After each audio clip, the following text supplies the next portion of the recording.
Welcome to the Pastry Divas. This weekend in our kitchen, we bring you Sniggles. So after we toast the nuts, any caramel recipe you find on the internet will do. Measure your sugar out, find something with corn syrup or glucose or honey or maple syrup. All of them will work fairly well. So once you get all that in the pot, I'd like to see you bring out your thermometer. Now for a nice caramel, we'd like to use a little bit of cream. Your full fat 35% is best. Gently tap down your sugar until it's submerged, and if you get crystals on the side, please wash them down.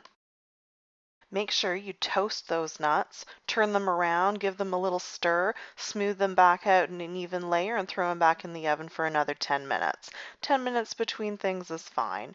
After, make sure you get your lovely butter. I prefer unsalted.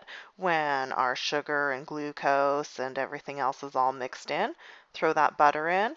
After it's boiled up to temperature, put that vanilla in last. Give it a quick little stir, take your thermometer out, and put it in some water so the extra sugar can dissolve. Now, when we're pouring our caramel, it's okay to scrape the sides. Leave that crusty stuff on the bottom alone. Nobody likes scorched caramel. Second part of our Sniggles, we actually have two pots going. Honey needs to boil at a different temperature from the other corn syrup, and we want to keep those separate. So while that's on the stove, get your eggs going, fluff them up. Make sure you have two thermometers for both your pots. Here we see two different models, and both work just fine. Once our whites are nice and fluffy, we're going to put all the hot liquids into one pot. That'll make it easier to transfer. You want a slow, steady stream on the slowest mixer point. I warmed up the peanut butter, folds in a little bit nicer that way. Here you see the caramel set on top of the nuts.